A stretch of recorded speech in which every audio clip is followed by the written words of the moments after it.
Meka kuma coup d'état mu essuiera en faso la nala sona mena video yɛrɛ kɛ kana émission ɲanama kan mais balimaw me fɛ ka mun f'aw ye bi o de ye k'a yiraw la pourquoi ne b'a f'aw ye don o don ko n'i y'a ye anw farafinw anw ma bonya diɲɛ kɔnɔ a sabu ye anw ka kodɔnbaliya ye n'i y'a ye anw bɛ gɛlɛya la gɛlɛyaw tɛ ka se ka ban ko a sabu ye an ka kodɔnbaliya ye bi mali bɛ don wagati mun na bi an maliyɛnw bɛ yɔrɔ mun na bi mɔgɔ jumɛn bɛ se k'i to i yɛrɛ ma k'e ye kodɔnna ye k'e b'i faso fɛ k'e bɛna coup d'état kɛ mais question mun yɛrɛ bɛ yen o i bɛna coup d'état kɛ i bɛna mun de fɔ anw maliyɛnw ye o de ye question ye militaire jumɛn de bɛna coup d'état kɛ i bɛna mun de fɔ anw maliyɛnw ye k'a fɔ ko ninnu tɛ faso fɛ wa o kɔni kuma tɛ k'a fɔ k'u tɛ baara la wa o kuma tɛ mais i bɛna mun de fɔ an ye n'i y'a sɛgɛsɛgɛ i bɛ mun ye ka kɛlɛ kɛ tubabuw ka nafa kama ka sabu kɛ kodɔnbaliya ye balimaw o de la ne b'a fɔ aw ye don o don n ko anw balimaw taara jɔnya la a sabu bɔra an ka kodɔnbaliya de la n ko anw bɛ gɛlɛya la bi a tɛ ka se ka ban a sabu y'an ka kodɔnbaliya de ye wa o gɛlɛya kelen b'a to an denw n'a mɔdenw olu bɛna kɛ jɔn ye farafinna mais an bɛ sira mun kan bi e jɔn bɛ sɔn k'a fɔ k'i bɛ faso bila k'i bɛ coup d'état kɛ mais raison jumɛn yɛrɛ la de depuis an ka indépendance taara fo bi anw bɛ gɛlɛya la gɛlɛya ma se ka ban wa don o don dɔ bɛ ka fara kan bi an y'an yɛrɛ sɔrɔ an ye sira dɔ ta sira mun b'an bɔ nɔgɔ la sira mun b'a to diɲɛ b'an bonya fiɲɛ mun b'a to an denw n'a mɔdenw olu bɛ hɛrɛ sɔrɔ an ma mun ɲɔgɔnna sɔrɔ mais wagati mun na an b'o kɛlɛ la wagati mun na diɲɛ bɛ ka commencer ka an bonya k'a dɔn k'a fɔ ko an ye adamadenw de ye k'a dɔn k'a fɔ ko farafin kununa o wagati la farafin dɔw de bɛ sɔrɔ surtout an ka armée kɔnɔ k'u bɛ na coup d'état kɛ AES bɛ ka sigi sen kan wagati mun na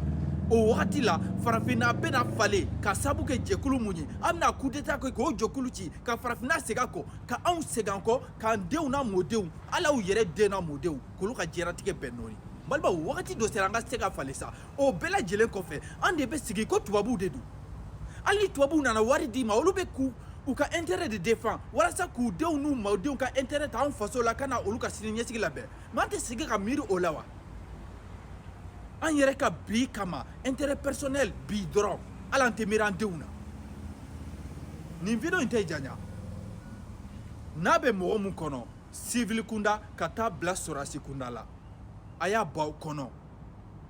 parce que fɛn t'aw bolo k'aw bɛna mun fɔ aw maliyɛnw ye wagati mun na diɲɛ bɛ k'an kɛlɛ wagati mun na kɛlɛ sugu bɛɛ bɛ ka dan kan o wagati la n'a fɔra an balima dɔw de bɛ wuli k'u b'an segin an kɔ tuguni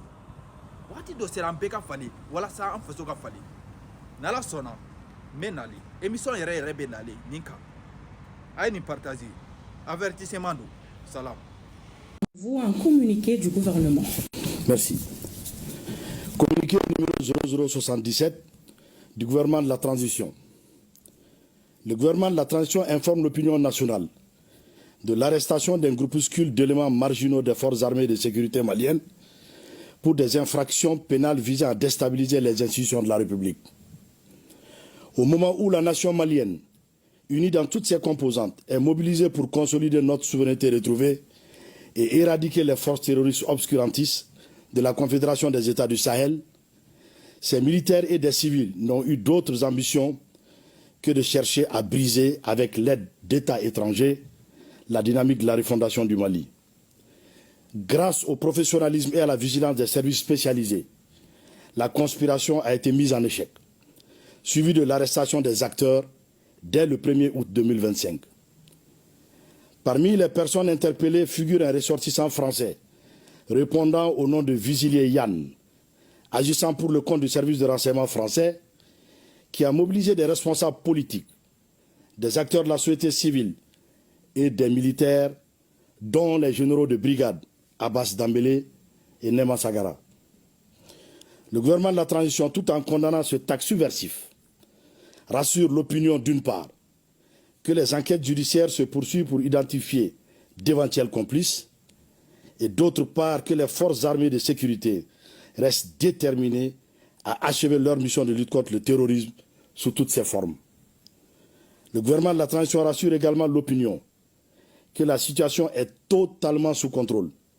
et invite les populations au calme tout en restant vigilantes face aux tentatives désespérées